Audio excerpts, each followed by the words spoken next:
Tudo bem, gente? Estamos aqui para falar das coisas do Brasil e do mundo à luz do direito, de maneira rápida, fácil, objetiva e descontraída. Esse é o objetivo do Entretanto. E hoje a gente vai falar do vendedor de alfajor preso em Santa Catarina com suposto abuso das autoridades que o prenderam. Vamos falar de Bolsonaro na ONU, do aumento do IOF, da alteração do Marco Civil na internet proposta pelo presidente Jair Bolsonaro. Dê o seu like, dê o seu clique, inscreva no canal, toca a sinetinha, notifica que nós estamos juntos. Vamos lá. Eu não me ajoelho com politicamente correto, não, porra. O juiz não tem que entrar em pilha de mídia, tem que atuar fazendo justiça.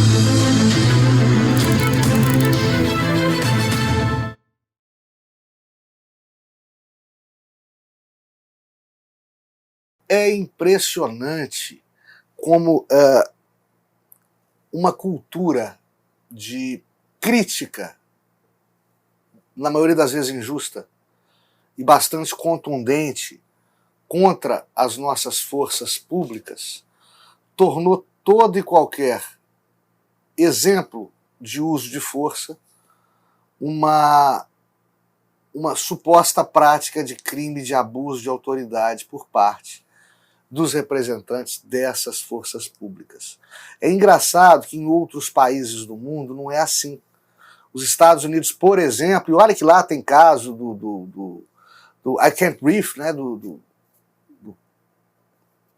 cidadão afrodescendente preso que morreu asfixiado por ação policial. Você tem movimentos barulhentos, predatórios que quase custaram o cargo do presidente Trump por conta de manifestações antirracistas contra a polícia, etc. Mesmo assim, o grosso da população norte-americana, a enorme maioria dos americanos, vê com bons olhos a atuação da força pública deles lá, quando essa força pública tenha que, eventualmente, utilizar de fato de força. Aqui não. Utilizou força. Meu Deus do céu, abuso de autoridade, não precisava disso. O rapaz estava trabalhando. O rapaz é um camelô de Itajaí, de Santa Catarina, estava vendendo alfajor sem licença da prefeitura, ou seja, sem pagar impostos por estar na rua de maneira regulamentada trabalhando. Ele estava infringindo a lei, né? Vai se dizer, a ação da Guarda Municipal foi truculenta, foi exagerada, não poderia ser assim. Vocês estão aí confundindo ação com reação. Pelo que se viu, a Guarda Municipal, e a Guarda Municipal é a polícia, como a polícia militar como a polícia civil como a polícia federal a Guarda Municipal só precisa ser regulamentada pelos municípios. Ela não é obrigatória de existir. Mas se existe, é uma fonte de poder policial. E exercita esse poder policial a bem da comunidade que protege. Para vocês terem uma ideia, o policial mais famoso do mundo, iconográfico, digamos assim, da cultura ocidental, o policial mais famoso do mundo é o xerife. Lembra lá do xerife do faroeste, né? O xerife é um guarda municipal, pago pelo condado, pelo município, enfim. Né? A Guarda Municipal chegou lá para cessar que aquele camelô vendesse sem alvará, vendesse sem licença, vendesse alfajores sem arcar com os tributos respectivos. Estava precisando? Estava precisando, mas trabalha dentro da lei. Ali tinha um monte de outros camelôs, ali naquele local em que houve abordagem, havia um monte de outros camelôs trabalhando com licença. E o rapaz não foi agredido porque trabalhava sem licença. O rapaz foi... Aliás, ele não foi agredido, ele foi contido, porque ele tentou resistir à abordagem da Guarda Municipal daquele município catarinense. Mais uma vez, as pessoas confundem ação com reação. As forças públicas, constitucionalmente, legalmente falando, elas têm não só o direito, mas o dever de empregar a força. Mas de empregar a força de maneira progressiva. Empregar a força conforme seja necessária a força. conforme seja necessário o uso da força. Se a Guarda Municipal, vocês querem ver como é que é? Se a Guarda Municipal nada fizesse, seriam acusados os seus representantes ali naquele momento de prevaricação. Porque fazem, encontram um indivíduo esquentadinho pela frente, que reage, estão sendo aí acusados de abuso de autoridade. Isso, na verdade, é matéria esquentada. A imprensa não tem muita coisa o que falar, Bolsonaro deu uma folga na imprensa, acho que é o calor, a CPI da Covid deu uma folga na imprensa, acho que é o calor, não tem mais o Trump para falar besteira, Boris Johnson tá quietinho aí por causa da abertura do Congresso Anual da ONU em Nova York. Então, como não tem notícia, esquentam a matéria aí com um marreteiro, um camelô que reage à abordagem policial e, por reagir de maneira violenta à abordagem policial, é detido conforme manda a lei. Que seja detido e imobilizado, sim. É imobilização que vocês viram no vídeo. Isso aí está no manual de qualquer polícia que se preza. Imobilizar para quê? Para não ter que brigar, para não virar briga franca, para não ter trocação de soco e chute. Né? Não dá para detê-lo com luva de pelica. Para vocês verem o mal que as mídias irresponsáveis fazem com o seu público-alvo, que é o cidadão brasileiro. Após décadas e décadas de bombardeamento de uma ideologia piegas e absolutamente injusta, que conecta a imagem da farda, da autoridade, do uso da força ao desmando, à ditadura, à violência política, à violência social, o cidadão é impelido a desacreditar das suas polícias, a desacreditar de homens fardados e a se julgar, às vezes, detentor de mais direitos do que, na verdade, os possui. É uma inversão completa de valores. Grandes mídias acabaram por fazer sucumbir dentro do cidadão brasileiro normal, né, dentro do público-alvo visado por essas grandes mídias, toda aquela imagem que e deve associar e associa a existência da polícia à proteção do cidadão. A polícia é vista por muitos como arbitrária, ainda que em 99,9% das vezes não seja, porque a mídia trabalha contra a ordem. A mídia, infeliz, a grande mídia, a mídia irresponsável, trabalha contra a hierarquia e a disciplina. Porque não lhes interessa um povo ordeiro, uma nação ordeira, uma nação patriótica, quando isso não dá, não vem de jornal, não dá notícia, não movimenta a plataforma de notícia de internet. Fora os interesses políticos, né? Isso aí é outra história, a gente volta a ela depois. Muita gente criticando a alta do IOF, Imposto sobre Operações Financeiras. Já se discutiu nos tribunais se toda e qualquer operação bancária é uma operação financeira. Já se bateu o martelo, inclusive, quanto a isso também, dizendo que é. Só poupança que escapa. Eu discordo, mas o ponto não é esse. Estão metendo o sarrafo no governo federal, porque o governo federal, para custear essas despesas emergenciais provenientes da pandemia da Covid-19, criou um aumento do IOF, do Imposto sobre Operações Financeiras. As pessoas... É manada, né? É rebanho, é massa de manobra, que é tangenciada, às vezes, por manchetes maldosas. As pessoas ouviram falar de aumento de IOF, acham um absurdo e fica por isso mesmo. E está lançada a semente da discórdia. Vamos falar de quanto que é esse aumento, gente? Ó, pessoas jurídicas, sobe 0,0041%. 41 milésimos percentuais. Ou seja, a alíquota passa de 1,50% para 2,04%. Era ínfima, continua irrisória. E de pessoa física, sobre 0,0082%. 82 milésimos de ponto percentual. Passa de 3 para 4,08%. Mais uma vez, de ínfimo para irrisório. Por que foi feito isto? Tem uma regra em direito tributário, aliás, está no nosso Código Tributário Nacional, aliás, foi contemplado pela nossa Constituição Federal, que diz que você não pode criar fonte de despesa, você não pode ordenar despesa sem ter a fonte de custeio, sem ter de onde entra o dinheiro. Isso, aliás, é uma coisa que nós temos que nos preocupar com essa regra e tentar segui-la na nossa vida prática.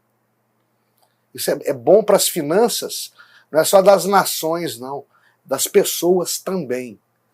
E, é claro, existem despesas emergenciais, como foram as despesas decorrentes da pandemia da Covid-19. Foram não, né? Estão sendo ainda, né? E emergência não se tem como prever, não se tem como criar previamente fontes de custeio, porque não se tem como prever a despesa, né? Mas uma vez que já houve a emergência, já caiu mais ou menos na rotina essa emergência, vamos criar uma fonte de custeio. Nem que seja para retroagir e pagar ou compensar o gasto já feito, como também para pagar despesas vindouras provenientes do mesmo evento inesperado e oneroso, como no caso já explicado da pandemia. Então não há como, dentro de um governo republicano, constitucional, com regras claras tributárias como temos, você gerar despesa para a União Federal sem a respectiva fonte geradora de receita para arcar com essa despesa. Aí há um burburinho geral, né? Por quê? Porque, em primeiro lugar, o brasileiro ele vê com maus olhos aos impostos que paga. E é por isso que o brasileiro, lamentavelmente, é um sonegador em potencial. Porque ele vê muito pouco retorno, ou quase nenhum retorno, satisfatório, dos impostos que paga. Né? Paga IPVA e estrada precisa ser privatizada, porque o governo, com o dinheiro do IPVA, não cuida da estrada. Paga IPTU e não vê retorno desse IPTU em obras públicas que tornem a mobilidade urbana, a vida comunitária na cidade, aprazível, agradável e segura. E por aí vai. Não é que as alíquotas de impostos brasileiros sejam altas, é que o Estado que nos provê nos dá muito pouco em troca dos impostos que pagamos. Então aumenta em 0,001, o brasileiro chia, porque não está satisfeito com a contraprestação desse tributo. Não é como, por exemplo, países escandinavos, para vocês terem uma ideia, a alíquota máxima do imposto de renda brasileiro é 27,5%. Que vai pegar, não é que é sobre grandes fortunas, não. Qualquer cidadão classe média, que recebe como classe média, vai pagar, se pagar honestamente impostos, vai pagar 27,5%. Dele ao multimilionário vai ser 27,5%.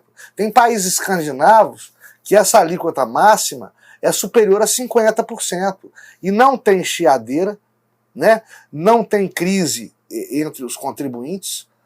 Aliás, o termo contribuinte é bastante ridículo, porque contribuinte dá a ideia de voluntariedade no pagamento do tributo. E o tributo é imposto, né? Daí o nome, imposto. Mas, enfim, o contribuinte escandinavo paga numa boa imposto muito mais alto. Por quê? Escola pública lá é de altíssima qualidade, hospital público lá é nota 10, criança de 5 anos vai para a escola sozinha, tarado não pega elas no meio do caminho, né? Ruas impecáveis, estradas quadruplicadas impecáveis, uma polícia de primeiro mundo, claro, estamos no primeiro mundo, enfim, todos os serviços essenciais à vida condigna e aprazível e outros mais de primeira qualidade pagas com esses tributos. Todos os serviços. Então o sujeito paga, não bufa, não acha ruim de aumento de alíquota nenhuma.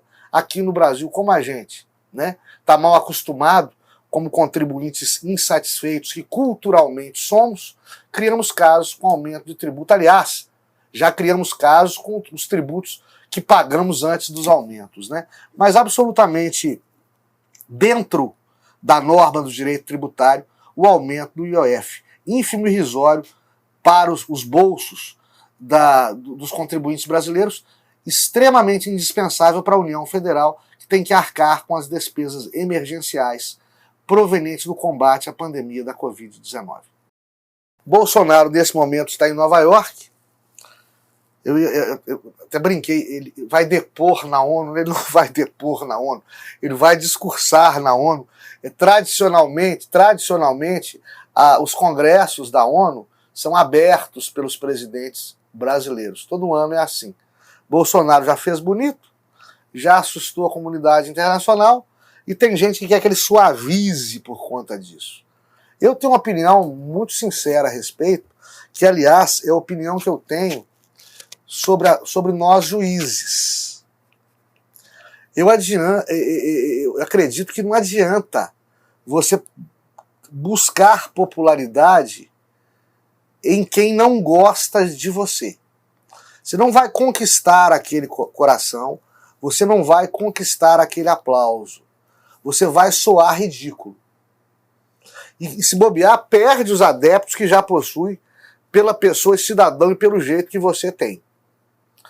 Bolsonaro está nesse dilema, ele vê politicamente a necessidade de suavizar o discurso, tanto a nível nacional quanto a nível internacional.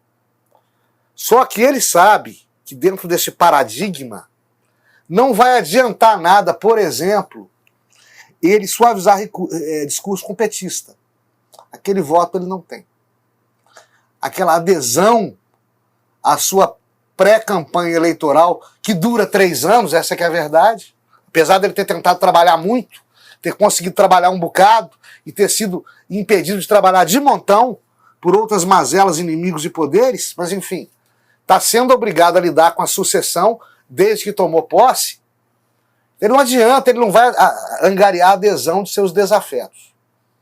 E suavizando o discurso, ele pode perder os adeptos que já possui, que são mais radicais, que votaram, que o querem, que o aplaudem, que o acompanham, que o apoiam, porque ele é Bolsonaro.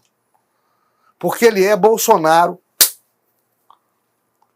pau para quebrar. Ele não é bolsonarinho, paz e amor. Ele está diante desse dilema.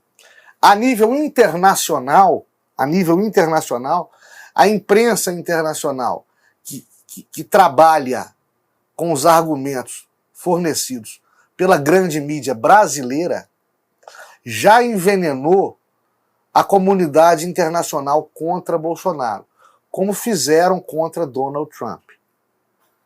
As mídias, elas falam idiomas distintos quando lhes interessa e falam a mesma língua quando lhes interessa. Então, a comunidade internacional, os formadores de opinião, os intelectuais, as celebridades, os jornalistas, todos eles provenientes de uma grande indústria cultural de esquerda, já fizeram a cama de pregos de Jair Bolsonaro a nível mundial. Acontece qualquer coisa no Brasil, é culpa do Bolsonaro. Isso para o El País, isso para a RAI italiana, isso para o Corriere della Sera, isso para a BBC de Londres, isso para o New York Times. Então já está feito o mal. A imagem de Bolsonaro só é boa para os eleitores conservadores e para as pessoas que reconhecem os efetivos benefícios que foram buscados por ele à unha em proveito da sociedade brasileira, em cima de uma tradição despótica de aparelhamento estatal e de falsas democracias, de falsos direitos de liberdade que beneficiam só quem pensa igual. Isso aí, infelizmente, escapa do grande público. E não dá mais tempo de dar uma reviravolta nesses discursos injuriosos que perseguem todos os líderes mundiais conservadores em suas gestões de poder. As esquerdas, tendenciosamente, procuram impedir a direita de governar, desconhecendo o fato de que, ou fingindo desconhecer o fato, de que toda democracia goza de liberdade política pendular. toda liberdade política é pendular, porque é republicana. O que é isso? Hoje ganho eu, amanhã ganha você. Hoje ganho eu, amanhã ganha você. Estados Unidos, hoje é democrata, amanhã é republicano. Né? Brasil não. 20 anos de esquerda no poder. Um conservador de direita assume o poder, pau nele. E veja-se que a esquerda não foi incomodada no poder pelos setores conservadores. A esquerda, eu já disse isso aqui, permanece como uma casta intocável. Se a esquerda perdeu a Revolução de 64, ou o golpe de 64, como queiram, para os militares, ela ganhou de lavada a revolução cultural da hegemonia gramscista, marxista, do socialismo fabiano, que vem comendo pelas beiradas as estruturas de poder brasileiras e a sociedade e o jeito de pensar e agir do nosso povo.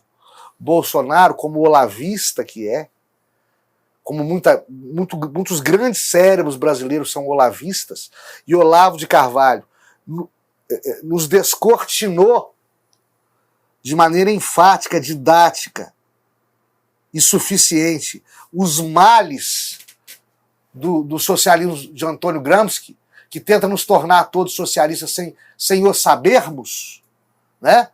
Olavo de Carvalho, que orientou essa tomada de consciência de setores conservadores do Brasil e do mundo, ele demonstra, e Bolsonaro o segue, ele demonstra que você pode ser de esquerda, de direita, de centro.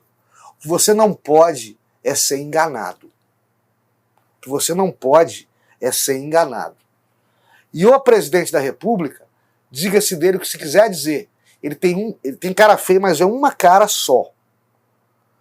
Ele não procura, ele não é lobo em pele de cordeiro, como uns e outros. Né? E quem tem uma cara só, e quem não é persuasivo com os meios de comunicação, quem não é dissimulado com o pensar e o agir, tende a ser atacado pelas grandes mídias. Portanto, o discurso de Bolsonaro, que muitos esperam lá na ONU, seja um discurso moderado, ao meu ver, de moderado não deveria ter nada. Ele deveria permanecer com o seu pensamento, com o seu discurso e com as suas ações.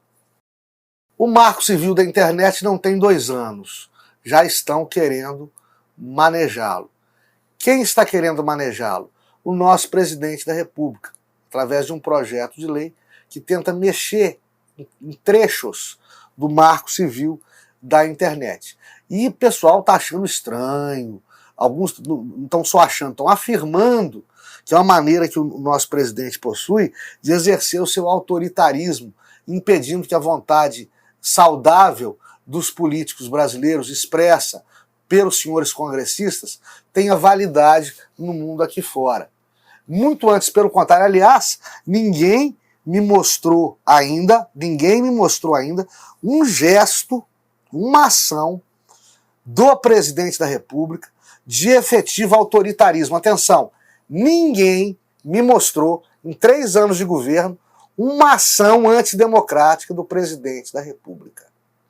Não estou falando de besteira que ele falou, de comentários, às vezes pouco estudados, sobre desafetos políticos, frases de palanque proferidas em grandes manifestações ou em redes sociais. Eu não vi uma ação governamental, do presidente da República que possa ser tida e a vida como arbitrária. E o que é que ele está propondo com a alteração da lei do Marco Civil da Internet?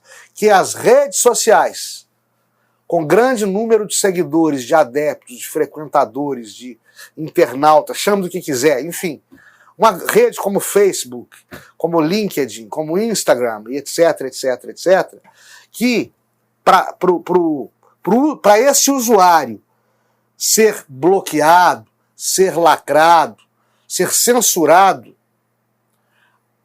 os responsáveis pela rede tenham que previamente notificá-lo, informar os motivos do veto e dar a ele direito de resposta, contestação e recurso. Nada mais natural. Isso é pegar a legislação brasileira e adequá-la ao Marco Civil. Porque todos nós temos, pela Constituição Federal, direito ao duplo grau de jurisdição, inclusive administrativo. Por exemplo, os departamentos de trânsito dos municípios só podem multar, ou mesmo os estados, só podem multar porque existem as JARes, as Juntas de Recurso de Trânsito.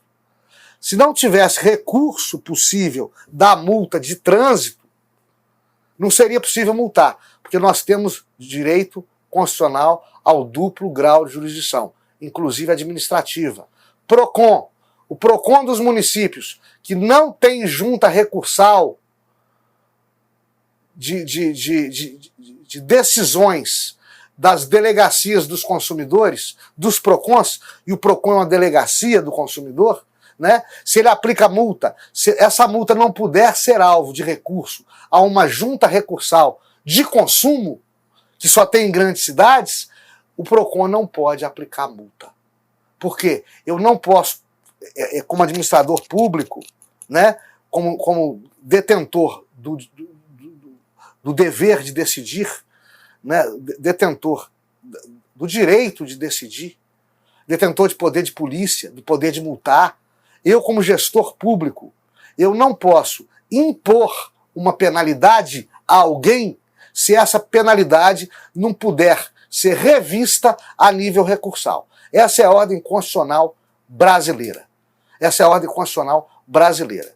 Então, se o Facebook, ou o LinkedIn, ou o Instagram te tiram do ar sem te explicar por quê, sem te dar direito de defesa e sem permitir a você um recurso cabível a uma instância administrativa superior, comete a arbitrariedade à luz da Constituição. Então não é o presidente da República com um projeto de lei que altera o Marco Civil da internet que está cometendo a arbitrariedade, né? Efetivamente, são essas redes internacionais gigantescas que possuem orçamentos maiores que muitos países africanos possuem. São essas grandes redes que, de tanto deter poderio econômico, estão agora detendo poder político para gerir o seu fluxo de dados sem se preocupar com os ditames e as regras constitucionais dos países nos quais atuam. Que foi muito bem visto pelo presidente da República, que não atua ao solicitar a modificação da atual legislação como um ditador. Ele atua como alguém que quer justamente evitar ditaduras de opinião. Dê o seu like, clique na sinetinha e inscreva-se no canal.